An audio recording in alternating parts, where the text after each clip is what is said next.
Hello મિત્રો, good morning. Welcome to my YouTube channel. હું છું રાવલ સાગર. આપ સૌનું સ્વાગત કરું છું મારી યુટ્યુબ ચેનલમાં. તો આજના આપણા લેક્ચરમાં આપણે મેથ્સસી 203ની અંદર આગળ વધવાના છીએ, જેની અંદર આજે આપણે યુનિટ નંબર 1માં ટાઈપ્સ ઓફ ઇક્વેશન જોશું.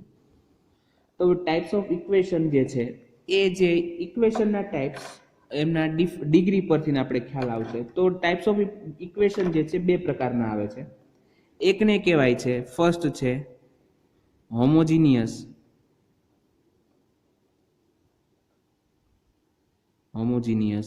Equation,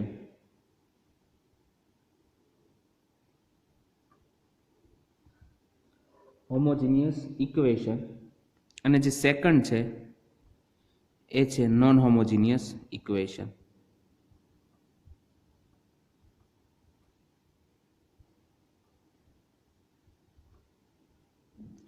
homogeneous equation and non homogeneous equation. બરોબર છે. હવે એની વાત કરીએ કે હોમોજીનિયસ ઇક્વેશન અને નોન હોમોજીનિયસ ઇક્વેશન કઈ રીતના બનશે. તો આપણે જુદા જુદા ઇક્વેશન લખીએ છીએ. તો અહીંયા હું હવે એક ઇક્વેશન તમને પહેલા દર્શાવું કે ધારો કે ઇક્વેશન 1 એક આવી રીતના છે કે x² + 2xy + y², બરોબર છે, ઇઝ ઇક્વલ ટુ 0 અથવા કોઈ પણ કોન્સ્ટન્ટ છે. તો તમે અહીંયા જુઓ, જે દરેક ટર્મ છે x² છે, 2xy છે અને y², એની અંદર તમે x ની અને y ની ઘાતનો સરવાળો કરશો તો સેમ રહેશે. જો આની અંદર કેટલો થાય છે તો કે 2 થાય છે, આની અંદર x અને y ની ઘાતનો સરવાળો 2 થાય છે, આની અંદર પણ 2 થાય છે. બરોબર. હવે હું સેકન્ડ લખું કે x³ + 2xy + y² is equal two ધારો કે 4 કે કોઈ પણ એક કોન્સ્ટન્ટ છે. તો અહીંયા જુઓ, અહીંયા ઘાતનો સરવાળો 3 થાય છે, અહીંયા ઘાતનો સરવાળો 2 થાય છે, અને અહીંયા પણ 2 થાય છે. મતલબ કે પ્રત્યેક ટર્મ જે છે, બરોબર, પ્રત્યેક ટર્મની અંદર એની ઘાતનો સરવાળો અલગ અલગ થાય છે. તો આના પર બસ આવી રીતના હવે બે આપણે ઇક્વેશન જે છે હોય છે કે હોમોજીનિયસ કોને કહેવાય, તો કે જો પ્રત્યેક ટર્મની અંદર રહેલા x અને y ના પાવરનો સરવાળો સેમ રહેતો હોય, બરોબર, ધારો કે એ n જેટલો રહેતો હોય, તો એ જે ઇક્વેશન છે એ હોમોજીનિયસ ઇક્વેશન બનશે, અને એ પણ ડિગ્રી n નું. અને નોન હોમોજીનિયસમાં શું થશે તો કે એની અંદર પ્રત્યેક ટર્મના પાવરનું એડિશન અલગ અલગ મળે, મતલબ કે સેમ નથી મળતો. બરોબર છે. તો આ હતી હોમોજીનિયસ ઇક્વેશનની વાત. હવે આપણે પહેલા વાત કરીએ કે હોમોજીનિયસ ફંક્શનની. Homogeneous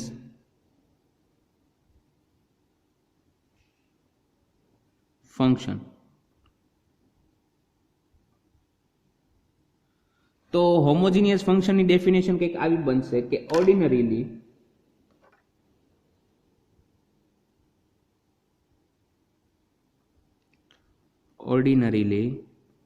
f of xy is said to be homogeneous function,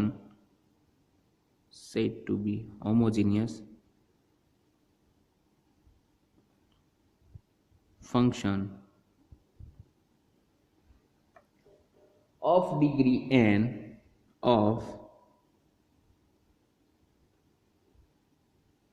degree n if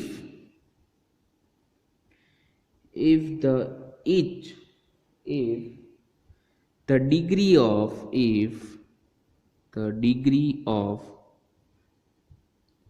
each of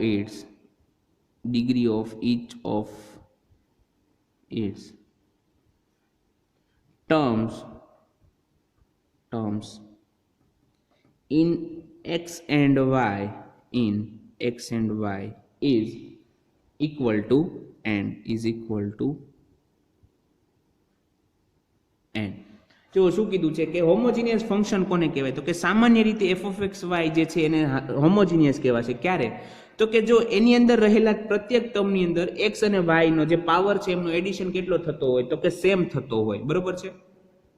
same એટલે આપણે અહીંયા કહી દીધું n જેટલો. એ n કોઈ પણ હોઈ શકે, 1 છે, 2 છે, 3 છે, 4 છે, 5 છે, કોઈ પણ હોઈ શકે છે. બરોબર છે. તો એવો જે ફંક્શન બને એને કેવું કહેવાય? Homogeneous. thus and expressions thus and expressions of the form thus an expression of the form a0 x raised to n y raised to 0 plus a1 x raised to n minus 1 y raised to 1 plus a2 x raised to n minus 2 y square plus up to plus an y raised to n y raised to n in which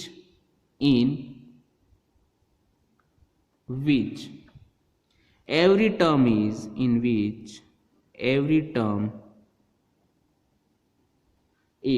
of the nth degree is called a homogeneous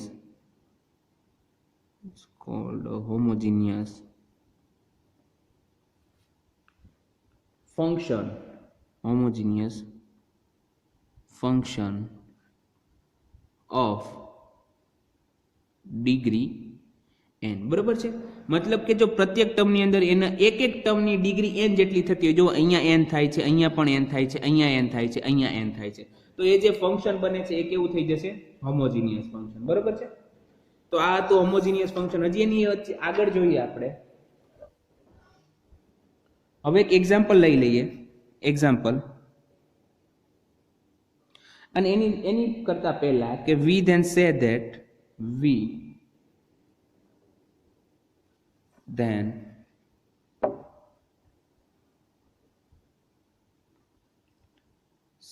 that f of xy is a homogeneous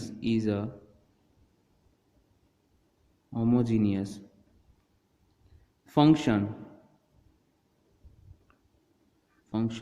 of degree n if it is expressible as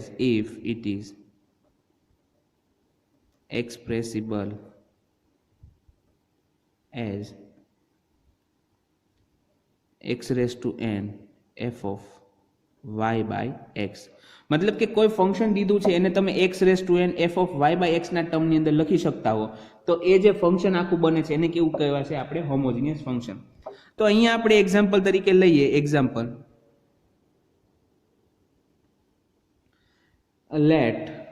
let z is equal to, અહીંયા function z બરાબર છે x³ plus 4xy plus 3y². બરોબર છે, plus 3y². Sorry, અહીંયા x² છે, x³ નહીં. x² plus 4xy plus 3y². Thus function this can be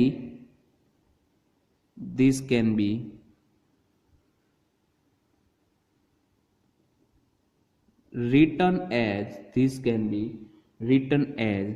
z is equal to x² ને common કાઢો તો x² common 1 plus 4y by x plus 3y by x square. Okay, તો અહીંયા તમે જુઓ કે જ્યારે આપણે x² ને કોમન કાઢીએ છીએ તો 4y by x આવે છે, 1 તો છે જ, 1 plus 4y by x plus 3 into y by x નો સ્ક્વેર. મતલબ કે આ આપણી આવી રીતના થઈ ગયું કે x² into f of y by x. Okay, તો મતલબ કે જે z હતો આપણે એને x² f of y by x તરીકે લખી શકીએ. તો એનો મતલબ એવો થયો કે આપણું જે z જે ફંક્શન દીધું છે એ કેવું છે? હોમોજીનિયસ છે. બરોબર છે. Therefore z is equal to x² plus 4xy plus 3y² is a homogeneous function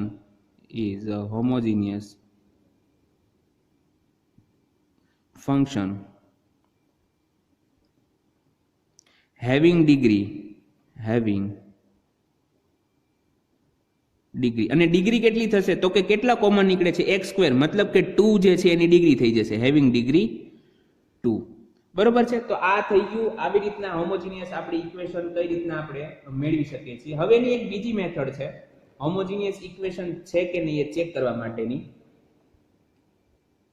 કે તમને કોઈ ફંક્શન દીધું હોય એફ ઓફ એક્સ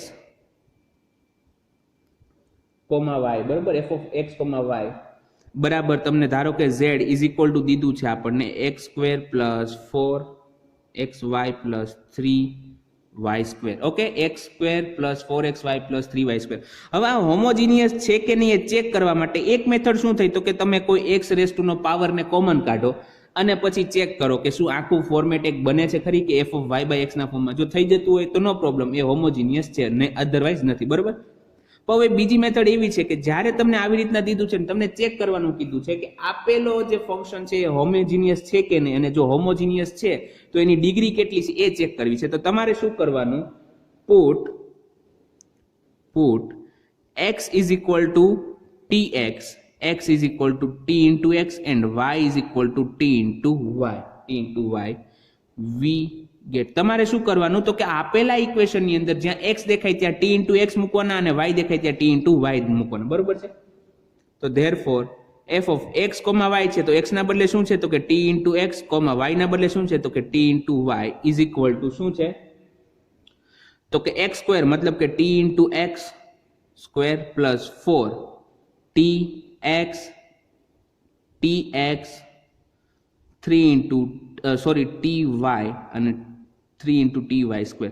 તો અહીંયા શું થશે, તો કે t સ્ક્વેર થઈ જશે, t square x square plus 4 t into t, તો કે t સ્ક્વેર થઈ ગયા into xy plus 3 into t square into y square. Okay, હવે આખામાંથી આપણે જુઓ તો કે ટી સ્ક્વેર અહીંયા છે, ટી સ્ક્વેર અહીંયા છે ને ટી સ્ક્વેર અહીંયા, તો ટી સ્ક્વેર કોમન કાઢી લેશું તો T square x square plus 4xy plus 3y square. પણ આ તો હવે તમે જુઓ x square plus 4xy plus 3y square શું છે, તો કે એ તો આપણું ફંક્શન પોતે છે એફ ઓફ એક્સ વાય. બરોબર. તો ઇઝ ઇક્વલ ટુ આવશે t square f of x y. તો therefore f of t x ty f of tx ty is equal to t square f of xy છે. મતલબ કે અહીંયા તમે એક ટી સ્ક્વેર કોમન નીકળે છે, આવી રીતના જો એક બીજું પદ આવતું હોય તો આપણને જે એક્ઝામ્પલ જે ફંક્શન દીધું છે એ હોમોજીનિયસ છે. તો અહીંયા કહી દેવાનું કે therefore f of xy is homogeneous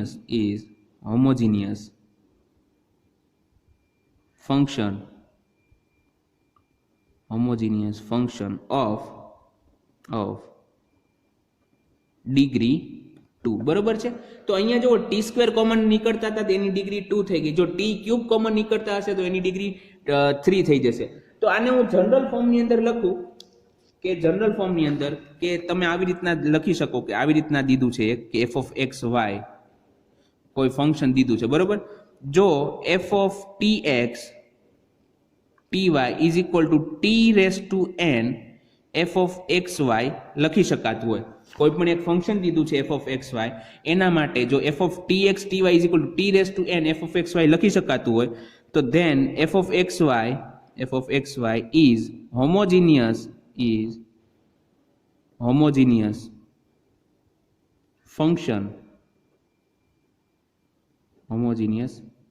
function of degree n. તો એને હોમોજીનિયસ ફંક્શન કહેવાશે અને એની ડિગ્રી કેટલી થઈ જશે, n જેટલી થઈ જશે. તો આવી રીતના આપણે હોમોજીનિયસ ફંક્શન છે કે નહીં એ ચેક કરી શકીએ. તો હવે આગળ આનો જ આપણે એક એક્ઝામ્પલ ગણવાનો છે અને એ સાથે આપણે આજનો લેક્ચર પૂરો કરશું. તો એના પહેલા એ જે એક્ઝામ્પલ છે આવી રીતના છે example,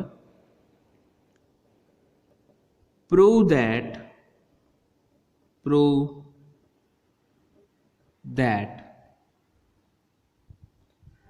following function is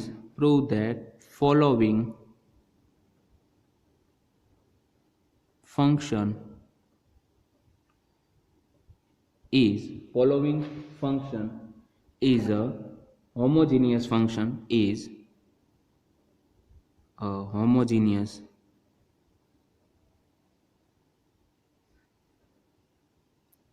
function and find out its degree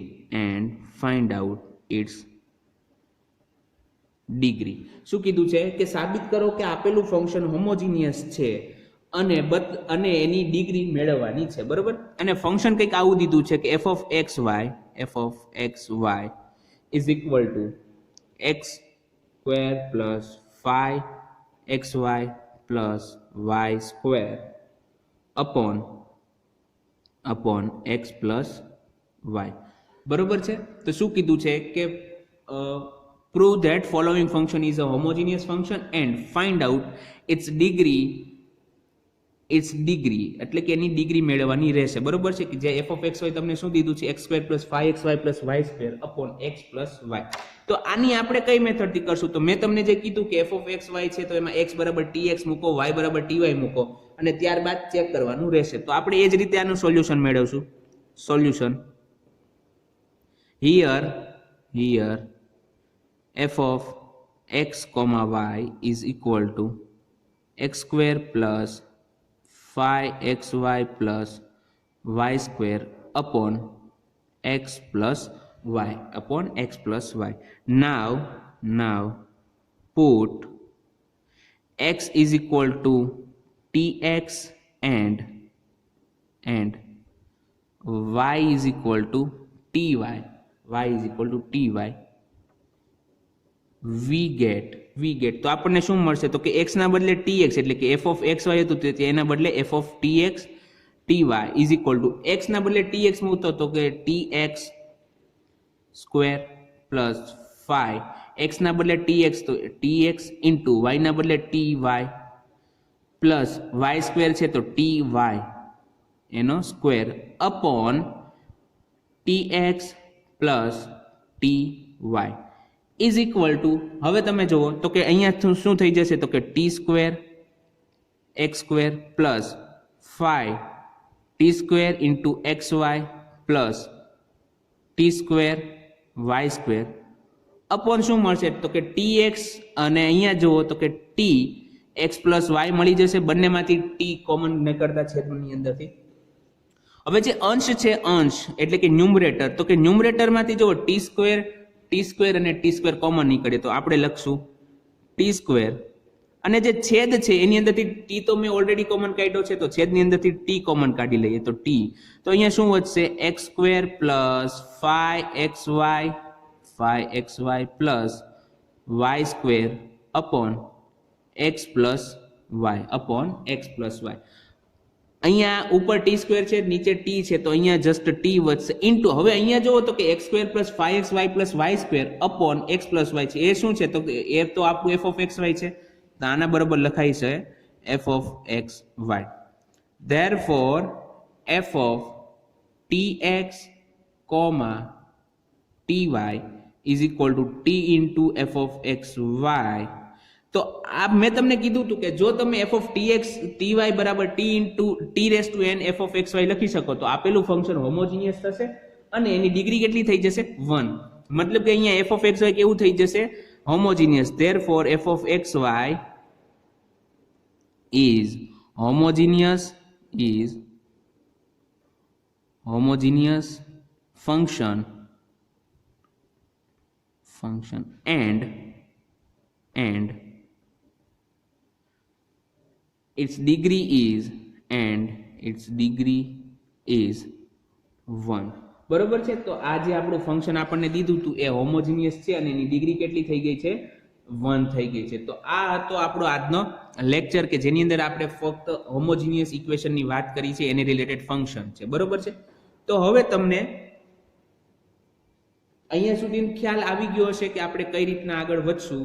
હવે તો આપણે જે આગળના નેક્સ્ટ લેક્ચરની અંદર વાત કરશું કે નોન હોમોજીનિયસ ફંક્શન રિલેટેડ અથવા તો હોમોજીનિયસની અંદર આગળ વધશું. તો આઈ હોપ કે તમને વિડીયો લેક્ચરમાં મજા આવી હશે. હવે આપણે મળશું નેક્સ્ટ લેક્ચરમાં. ત્યાં સુધી ગુડ બાય. ઘરે રહો, સુરક્ષિત રહો.